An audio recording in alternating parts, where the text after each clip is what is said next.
बात पैसे की नहीं है, पैसा बढ़ने की बात नहीं है, बात सम्मान की है। तो कहीं ना कहीं माननीय मुख्यमंत्री नीतीश कुमार जी आज अनदेखा कर रहे हैं। जिन लोगों ने आपको पहुंचाया उन्हीं लोगों को आपने गलत सजा देने का काम किया है। आखिर क्यों? इस पर मुख्यमंत्री जी विचार करें, अन्यथा लोकसभा का चुनाव सामने है, इसका खमियाजा उनको भुगतना पड़ेगा। बहनों, सरकार के नियम में और सरकार के नियत में आपको फर्क देखना है तो आप पिछले दिनों के 19 एजेंडों पर जब मुहर लगी है तो आप देख सकते हैं कि जहां 6 प्रकार के जनप्रतिनिधियों का मानदेय बढ़ाया गया है, भत्ता बढ़ाया गया है, उसमें जिला पार्षद प्रतिनिधि का और फिर कह सकते हैं कि पंचायत सदस्य का एक तरह से मानदेय न बढ़ा करके सरकार की नियत में खोट जैसा सीधे तौर पे आपको दिखाई दे रहा है।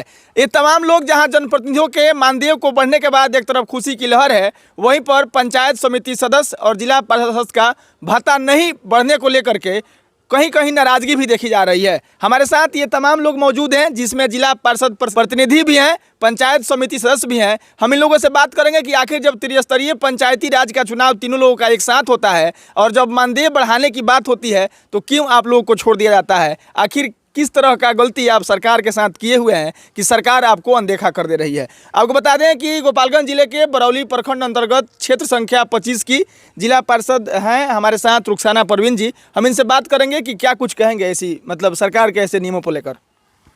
सबसे पहले मैं रुखसाना परवीन क्षेत्र संख्या 25 की जिला पार्षद हूँ और मैं श्री माननीय मुख्यमंत्री जी नीतीश कुमार जी से मैं रिक्वेस्ट करती हूँ कि वो हमारा भत्ता बढ़ाने की करें। और उन्होंने हमें और बीडीसी जिला पार्षद और बीडीसी दोनों को उन्होंने अपने स्तर से छांट करके क्यों अलग किया वे खुद जानते हैं।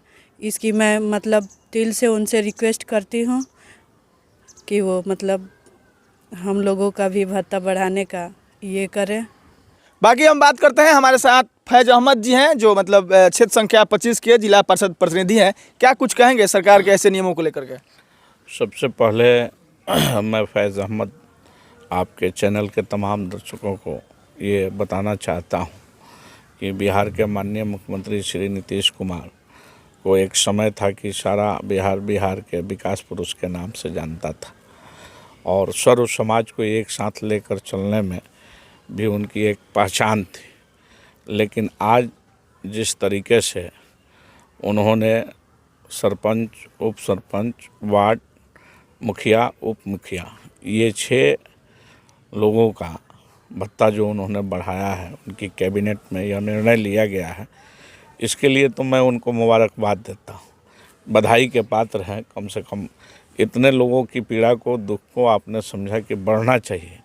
लेकिन त्रिस्तरीय पंचायती राज जब भी चुनाव होता है तो उसमें जिला परिषद, पंचायत समिति और पंचायत स्तर पर जितने भी मैंने नाम रखा सबका चुनाव होता है। इस कंडीशन में 2 लोगों को छोड़ देना, जिला पार्षद का और पंचायत समिति सदस्यों को, इनका भत्ता नहीं बढ़ना कहीं ना कहीं इनको अपमानित करना हुआ, अपमानित महसूस हो रहे हैं। बिना किसी मांग के मुख्यमंत्री को चाहिए था और उनके कैबिनेट के तमाम मंत्रियों को चाहिए था कि जिला पार्षदों का और पंचायत समिति सदस्यों का वेतन भत्ता बढ़ जाना चाहिए था। हम लोग काफ़ी उपहास फील कर रहे हैं, अपमानित महसूस कर रहे हैं। बात पैसे की नहीं है, पैसा बढ़ने की बात नहीं है, बात सम्मान की है। तो कहीं ना कहीं माननीय मुख्यमंत्री नीतीश कुमार जी आज अनदेखा कर रहे हैं जिला पार्षदों को, पंचायत समिति सदस्यों को। मैं उनसे आपके इस चैनल के माध्यम से मांग करता हूं, आदरपूर्वक मांग करता हूं कि जितना जल्द हो सके बिहार के तमाम जिला पार्षदों को सम्मान दें, बिहार के तमाम बीडीसी सदस्यों को सम्मान दें। जब वो सम्मान देंगे तो कहीं ना कहीं आज जो अपमानित महसूस कर रहे हैं उनका मनोबल बढ़ेगा और पूरी ईमानदारी और मजबूती के साथ हम लोग भी जो विकास का काम करते हैं, जिला पार्षद हो गए, बीडीसी सदस्य हो गए, ये पंचायतों का ही विकास करते हैं। कोई जिला स्तर और प्रखंड स्तर पर विकास नहीं होता है, पंचायत स्तर पर ही सब लोग विकास करता है। इसलिए त्रिस्तरीय पंचायती राज के हम लोग भी प्रतिनिधि हैं, हम लोग उससे अलग नहीं हैं। अगर ऐसा सरकार सोचती है तो फिर आने वाले समय में हम लोगों को भी सोचना पड़ेगा। अच्छा मुखिया जी, लगभग 5 गाँव में एक पंचायत होता है, 5 गाँव को मिला करके, तो 5,000 रुपये में वो पूरे 5 गाँव का भ्रमण करेंगे। और जिला पार्षद का जो क्षेत्र होता है लगभग 7 से 8 पंचायतों का होता है, जिसमें 30 से 35 गाँव आते हैं। तो 5,000 रुपये की भत्ता में मतलब गाड़ी से घूमेंगे मुखिया जी अपने पंचायत में, और मात्र 2500 में 8 पंचायत घूम लेंगे जिला पार्षद जी। बिल्कुल आपने सही कहा। 2500 रुपया पहले जिला पार्षद का था, मुखिया का भी 2500 रुपया था, लेकिन इस पर सरकार को गंभीरता से विचार करना चाहिए। ये कभी भी संभव नहीं है और सरकार को जनप्रतिनिधि के क्षेत्र दौरा के अनुसार, बैठकों में शामिल होने के अनुसार उसका जो भत्ता है देना चाहिए। इसलिए जितना जल्दी हो सके बीडीसी और जिला पार्षदों का भत्ता तेज़ी से बढ़ना चाहिए, इन तमाम जनप्रतिनिधियों के तुलना में ज़्यादा होना चाहिए। चलिए आगे बात करते हैं। हमारे साथ घनश्याम चौबे जी हैं और पंचायत समिति सदस्य हैं और बरौली प्रखंड स्तर पर तमाम बीडीसी सदस्यों का मतलब यहाँ पर अध्यक्ष भी हैं। क्या कुछ कहेंगे? इससे पहले तो आपके चैनल के जितने भी दर्शक हैं उन सभी को मैं बधाई देना चाहता हूँ नए वर्ष का भी, और अपने पूरे जनप्रतिनिधि, पूरे ब्लॉक के जितने बीडीसी हैं सभी के तरफ से। रही बात कल जो है सो 8 तारीख को बिहार सरकार के माननीय मुख्यमंत्री जी और उनके कैबिनेट के द्वारा जो भत्ता बढ़ाया गया है, हमको समझ में नहीं आया है कि माने ऐसे नीतीश कुमार जी ऐसा काम कर सकते हैं, जो सुशासन बाबू के नाम से जाने जाते हैं। और 2006 में जब वो मुख्यमंत्री बने तो पंचायती राज को सबसे अधिक सशक्त बनाने वाले देश के इकलौते मुख्यमंत्री थे नीतीश कुमार जी, जिन्होंने आरक्षण का दायरा बढ़ाया, महिलाओं का भागीदारी 50% जो है सो पंचायती राज में किए। इसके लिए मैं उनको भी बधाई दे रहा हूँ। और पंचायत प्रतिनिधियों का जिनका भी भत्ता बढ़ाए हैं बहुत अच्छा किए हैं, इसमें कोई दो राय नहीं है, उनका सम्मान बढ़ाए हैं। मगर त्रिस्तरीय पंचायत उन्हीं के द्वारा जो है सो त्रिस्तरीय पंचायत का इतना बड़ा प्रचार प्रसार किया गया। और जो 3 इकाई है त्रिस्तरीय पंचायत इकाई जो गठन किया गया है, इसमें 3 इकाई काम करती है। पंचायत स्तर पर ग्राम पंचायत, ब्लॉक स्तर पर पंचायत समिति और जिला स्तर पर जिला परिषद। तो इसी के लिए जो है सो उसको त्रिस्तरीय पंचायत कहा जाता है, त्रिस्तरीय पंचायत चुनाव। और इसमें हम लोगों को वंचित करना, बीडीसी और जो है सो जिला परिषद को, हमको समझ में नहीं आ रहा है कि माननीय मुख्यमंत्री जी ऐसा कैसे कर दिए। ये बहुत दुर्भाग्यपूर्ण बात है। आप पैसा की इसमें कोई बात नहीं है, इसमें सम्मान की बात है कि भाई हम लोग जब भी पंचायत में जाते हैं तो वहाँ की जनता कहती है कि क्या सर आप जो है सो वार्ड और उप मुखिया से भी छोटे पद पर हैं, कहा कि आपको 1,000 दिया जाता है और उप मुखिया को 2,500 दिया जाता है। तो इससे हम लोग अपने आप को बहुत अपमानित महसूस करते हैं। और रहा बात कि जितना एक मुखिया का चुनाव में जितना वोटर उस मुखिया का चुनाव करते हैं, सरपंच का चुनाव करते हैं, उतना ही वोटर पंचायत समिति का भी चुनाव करते हैं। और रहा बात जिला परिषद का, तो 8 या 9 पंचायत मिला करके एक जिला परिषद का चुनाव करता है। तो जिला परिषद का खर्च ऐसा ही बहुत ज़्यादा होता है। उस स्थिति में जिला परिषद को 2500 और पंचायत समिति को 1,000 भाता देना, यह जो है सो सरासर माने किसी के सम्मान को ठेस पहुंचाने के बराबर है। इससे सारे पंचायत प्रतिनिधि अपने को बहुत माने हतोत्साहित महसूस कर रहे हैं। हम लोग अपने क्षेत्र में जा नहीं पा रहे हैं। और रहा बात कि अभी जो MLC का चुनाव हुआ विधान परिषद का, उसमें 3 इकाई जो है सो वोट दिया। हम ही लोग जो है सो 3 इकाई मिल करके विधान परिषद का चुनाव जो है सो हम लोग वोटर थे उसमें पंच और उप सरपंच और सरपंच का कहीं जिक्र नहीं था। उसमें पंचायत समिति और मुखिया और जिला परिषद और वार्ड यही लोग मिल करके विधान परिषद का चुनाव में वोट किए। और दुर्भाग्य है कि हम ही लोगों को इससे वंचित कर दिया गया है। मैं माननीय मुख्यमंत्री जी से और माननीय पंचायती राज मंत्री जी से पुनः आग्रह करता हूँ कि आप परिवार के मुखिया हैं, परिवार का जो मालिक होता है उस सबको एक साथ लेकर के चलने का काम करता है। तो सुबह का भुलाया अगर शाम को वापस आ जाए तो उसको भुला नहीं कहते हैं। माननीय मुख्यमंत्री जी और पंचायती राज मंत्री जी पुनः इस पर विचार करें और जितना जल्द हो सके दोनों इकाई का जो है सो भत्ता बढ़ाने का काम करें, जिससे आने वाले लोकसभा और विधानसभा में हम लोग भी अपना मजबूती उनके साथ दिखाएंगे। अन्यथा हम लोग भी सोचने पर मजबूर हो जाएंगे। हम लोगों के साथ भी 10,000 वोटर है, हम लोग भी अपना कुछ करना शुरू कर देंगे।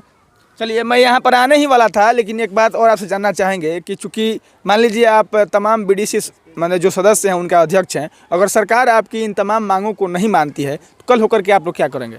तो हम लोग अब ब्लॉक स्तर पे अपने पूरे जो है सो सदस्यों को इकट्ठा करेंगे, हम लोग धरना प्रदर्शन करेंगे। उसके बाद हम लोग जिला स्तर पर, हमारी संगठन है, हम लोग जिला स्तर पर अपना जो है सो धरना प्रदर्शन करेंगे। उसके बाद हम लोग बिहार सरकार को घेरने का काम करेंगे, कारण कि भाई हम लोग भी पंचायत स्तर के प्रतिनिधि हैं और वो लोग भी जो है सो विधानसभा स्तर के प्रतिनिधि हैं। अंतर इतना ही है कि हम लोग ब्लॉक स्तर पे जो है सो सदन में अपनी आवाज़ को बुलंद करते हैं, वो लोग राज्य स्तर पर करते हैं। आप पंचायत की इकाई, पंचायत की विकास में जिस तरह से पंचायत की भागीदारी है, उसी तरह से हम लोग पंचायत की हर बातों को ब्लॉक स्तर पर लेकर के अपने पदाधिकारियों के सामने मजबूती से अपनी पंचायत की समस्या को रखते हैं। उसी तरह से जिला परिषद के सदस्य जिला परिषद के सदन में अपने मजबूती से अपने बातों को रखते हैं अपने पंचायत की, और उसी तरह से विधानसभा में विधानसभा के जो विधायक होते हैं, माननीय सदस्य होते हैं, वो लोग भी रखते हैं। तो इस पर मुख्यमंत्री जी विचार करें, अन्यथा लोकसभा का चुनाव सामने है, इसका खमियाजा उनको भुगतना पड़ेगा। हम यही नहीं कहेंगे, दूसरा क्या कहेंगे। चलिए, अंत में हमारे साथ उपेंद्र तिवारी जी हैं और आपने देखा होगा इनको कई सामाजिक कार्यों में हमेशा से चढ़ भर के हिस्सा लेते हैं। सरकार तमाम लोगों को नौकरी दे रही है, आंगनबाड़ी का भत्ता बढ़ गया, जनप्रतिनिधियों का भत्ता बढ़ गया, और इसी आनन फानन में पंचायत समिति सदस्य को और फिर जिला परिषद सदस्य को छोड़ दिया गया है। कहाँ तक जायज़ है और मतलब ठीक है कि नहीं? ये सबसे पहले 9 वर्ष की आपके दर्शकों को शुभकामना, और नीतीश बाबू को भी शुभकामना कि उनके 3 बेटे, एक बेटे के लिए तो आपने अच्छा किया, 2 बेटे के संग सौतला व्यवहार क्यों किया? क्या वो काम नहीं कर रहे थे? क्या वो गलत लोग थे? क्या वो अवांछित लोग थे? वो कौन थे? तो नीतीश कुमार जी को इस पर संज्ञान लेना चाहिए कि अगर परिवार को एकजुट लेके चलना है त्रिस्तरीय पंचायत को, तो एक बेटे को तो आपने दिया, लेकिन 2 बेटे को क्यों नहीं दिया, ये सवाल उठता है। और उनको जल्द से जल्द इस पर कार्रवाई करनी चाहिए। और भत्ता, देखिए, भत्ता कोई बड़ी बात नहीं है। अरे आपके पास जितने ही कपड़े कम, 3 बेटों को तो 3 कपड़ा दीजिएगा ना भाई। तो आपने एक पार्ट को दे दिया और 2 पार्ट को अधूरा रख दिया, तो कैसे तालमेल चलेगा? और दूसरी बात है कि जब यही कटौती करना है तो विधान परिषद को कटौती हो, क्योंकि 2 वोटर ये भी हैं, उनको भी साधन सुविधा में कटौती हो। और नीतीश जी तो खुदे हैं, वो इलेक्टेड पर्सन थोड़े हैं, वो तो सेलेक्टेड है। उनको तो विधान परिषद में बैठा के मुख्यमंत्री बना देगा। तो उनको तो विचार करना चाहिए कि जो जिन लोगों ने आपको पहुंचाया, उन्हीं लोगों को आपने गलत सजा देने का काम किया है। आखिर क्यों? और पंचायती राज की व्यवस्था को आपने नष्ट करने का काम किया है। या तो आप बिहार छोड़ के भागना चाहते हैं, या बिहार के लोगों को आवाज़ या सामंजस्य बैठाना आप नहीं चाहते हैं। आपके अंदर घमंड, अहंकार भर चुका है। अच्छा, इसमें आप देखे होंगे जो उप सरपंच का पद होता है, उप मुखिया का जो पद होता है, ये लोग चुनाव जीते हुए जो मतलब पंच होते हैं, वार्ड होते हैं, ये लोग चुनते हैं। ये कोई आधिकारिक पद नहीं होता है। लेकिन जिला पार्षद और बीडीसी, ये लोग मतलब जनता के वोट से चुने जाते हैं। इन लोगों को छोड़ देना और मतलब नज़रअंदाज कर देना, ये तमाम लोग अब आंदोलन करने को मतलब तैयार हैं। ये कहाँ तक जायज़ है? देखिए, हक मारा जाएगा तो आंदोलन तो संवैधानिक अधिकार है, और अपने हक के लिए लड़ना भी उचित है। क्योंकि अगर अपने हक के लिए लड़ाई नहीं लड़ी जाती तो समाजवादी आंदोलन नहीं हुआ रहता, देश से अंग्रेज नहीं भागे रहते। तो क्या ये सवाल नहीं उठता है कि नीतीश कुमार जी किस कैटेगरी में आते हैं? ये सवाल उठता है ना। और ठेठ भाषा में जान लीजिए कि बिहार में ये आपस में एक दूसरे को लड़ाने का काम कर रहे हैं। इनकी जो रणनीति है, आपस में त्रिस्तरीय पंचायत को एक दूसरे में लड़ा देना और ख़त्म करना। और मैं बोलूँगा जिनको मिला है उन प्रतिनिधियों से भी कि आप अपने 2 भाई को छोड़िए नहीं। इस आंदोलन में अगर ये आंदोलन करते हैं तो आप भी संग में रहकर और लड़ने का काम कीजिए, क्योंकि आज 2 भाई को मारा गया तो कल आपको भी मार दिया जाएगा। इस बात को आप संज्ञान में रखिए। बाकी आप देख सकते हैं, जिला पार्षद सदस्य हैं, उसके बाद से पंचायत समिति सदस्य हैं। इन तमाम लोगों का सीधे तौर पे कहना है कि अगर आप नीतीश कुमार त्रिस्तरीय पंचायती राज के तमाम जनप्रतिनिधियों का अगर भत्ता बढ़ाते हैं, मानदेय बढ़ाते हैं, उसमें पंचायत समिति सदस्य को छोड़ देना, जिला पार्षद सदस्य को छोड़ देना, ये कहीं से जायज़ नहीं है। और अगर मुख्यमंत्री साहब अगले 1-2 दिन में जल्द ही कोई इस पर ठोस निर्णय नहीं लेते हैं तो आने वाले समय में ये लोग आंदोलन करेंगे, प्रदर्शन करेंगे। बाकी आप लोगों ने बातचीत में यह भी सुना होगा कि लोकसभा का चुनाव है सामने, माने और उसमें मुख्यमंत्री साहब को इसका खमियाजा भुगतना पड़ेगा। बाकी आपसे भी गुजारिश है कि ये चीज़ें जो अभी बिहार सरकार में हुई है यह कहाँ तक सही है, आप भी अपना राय जरूर दीजिएगा। हम मिलेंगे किसी नए वीडियो में, तब तक के लिए धन्यवाद।